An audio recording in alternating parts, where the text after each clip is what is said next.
Sa mga nagnanais mag-alay o share ng kanilang blessings, maaari po ninyong tawagan si Sister Violi sa mobile number na naka-flash sa inyong screen. Para sa mga nangangailangan po ng medical assistance, ang staff ng Etihad Medical Center ay ating makakasama sa buong simbang gabi. Sila po ay nasa medical room. Siyempre, kura-paroko natin yan dito. At hindi din nagbabago ang kanyang itsura. Alam niyo kung bakit? Kasi itong mga paring ito, hindi nagbabago ang ugali. Kung paano nila kami tinanggap sa seminaryo bilang mga kapatid, sa kabila ng malayo nilang edad sa amin, pero mukhang mga bata pa din, hindi nagbabago ang kanilang pagturing. Hindi ako nang bobola. Sabi sa Ebanghelyo, magiging ano kaya ang batang ito? Alam na natin, kasi si Juan Bautista ay itinakda ng Diyos na maging tagapaghanda ng dadaanan ng kanyang anak. Pero nagiging ano ba ang mga bata? Ang mga bata ay nade-develop hindi bilang tao dahil sila'y mga tao na, kung hindi bilang mabubuting miyembro ng pamilya at ng komunidad. Depende sa pamilyang kanyang kinalakhan. Depende sa kanyang bahay. At para sa ating Pilipino, depende sa tahanan. Sabi sa kanta ni Bert Bacharach, a chair is still a chair, even when there's no one sitting there. But a chair is not a house, and a house is not a home. When one of us is far apart, and one of us has a broken heart.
pag naghahanap kayo ng regalo sa inyong relatives or friends, bigyan nyo ng Bible so that they would read and listen to the Word of God.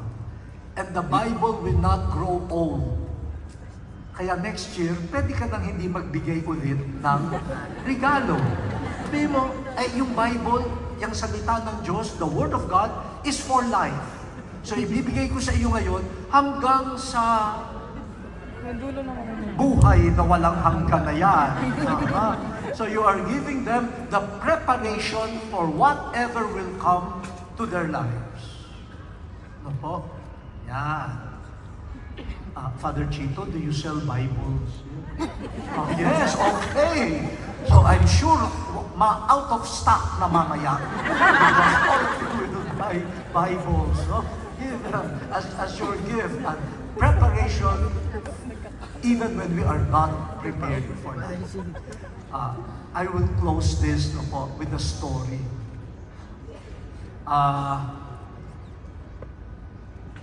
When I was still in the Philippines, during Advent no po, and Christmas, gustong-gusto ko, I love to visit and celebrate Mass and give recollections sa mga prisoners sa jail.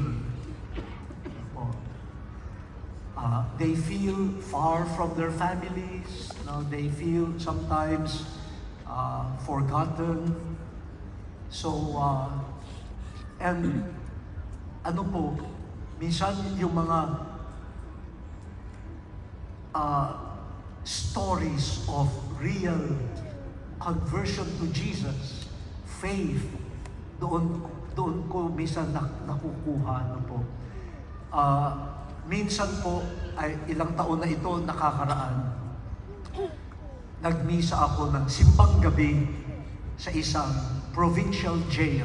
Simbang gabi in a provincial jail. And then after the Mass, sabi nung warden, Bishop, sige, I give you permission to enter the cells so that you could greet the... and meron naman akong kasamang guard.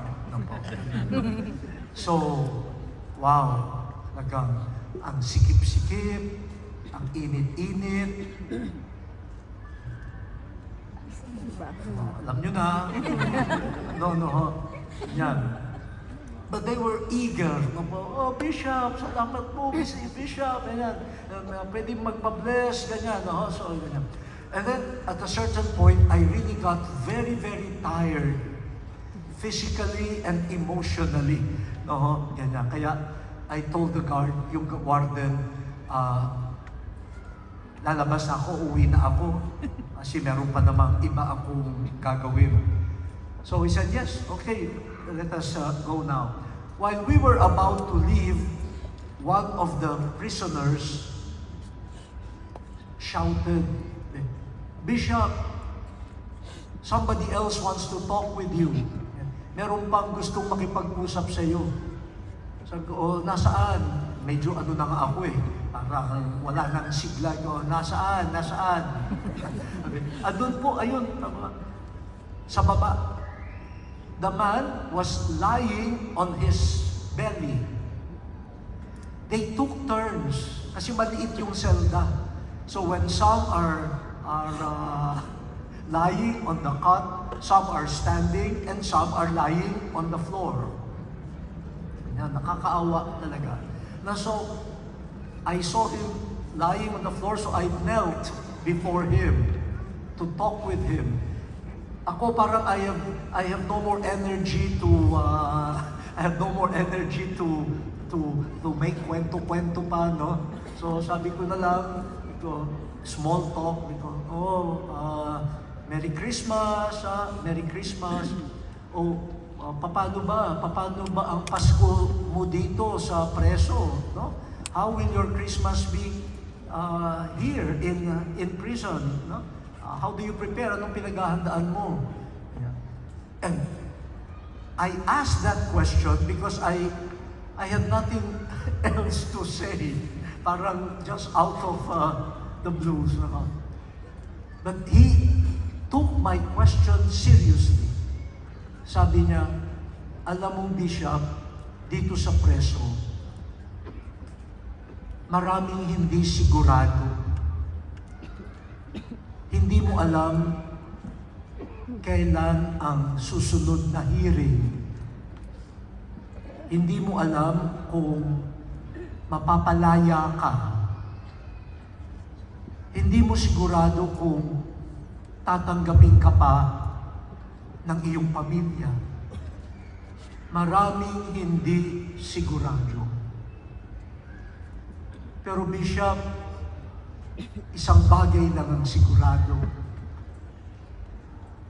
Mahal ako ni Kristo.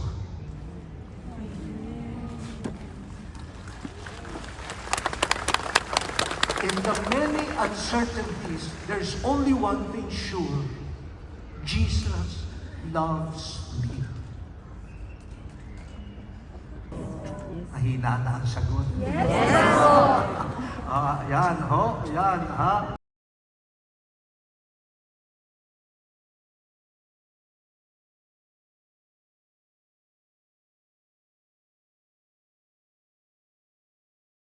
Filipino faith, and not only by them.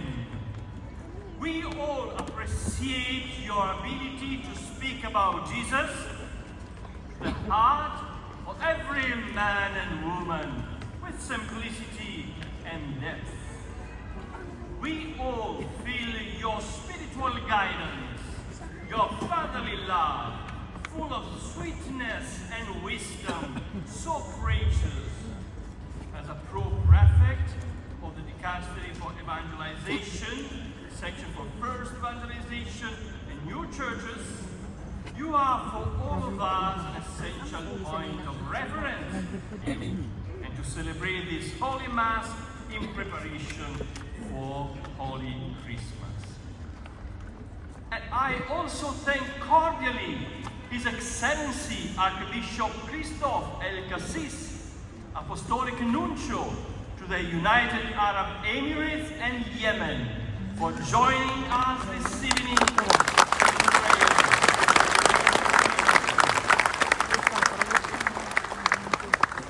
Thank you for your constant support of our Apostolic Vicariate.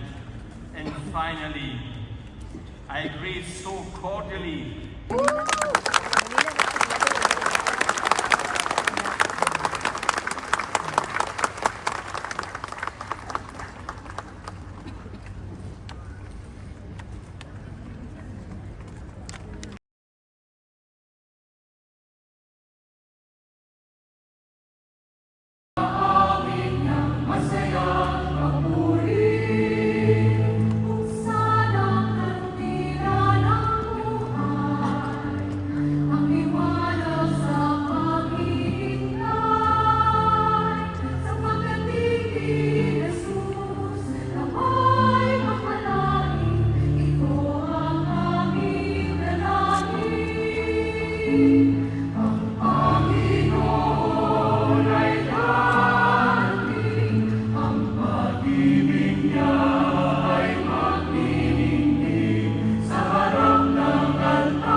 kamay ni ate, magkakaway.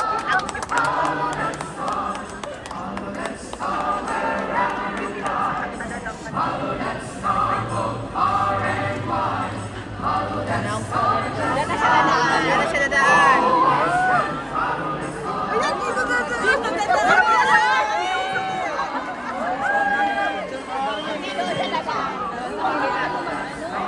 Huwag kayong mag-ano. Yan siya daan. Dito, dito.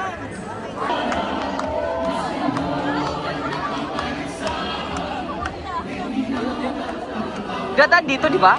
Ate, dadaan dito. Yan.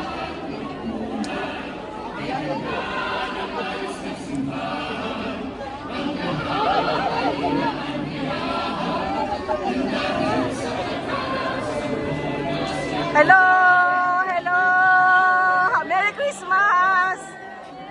Hello, Merry Christmas!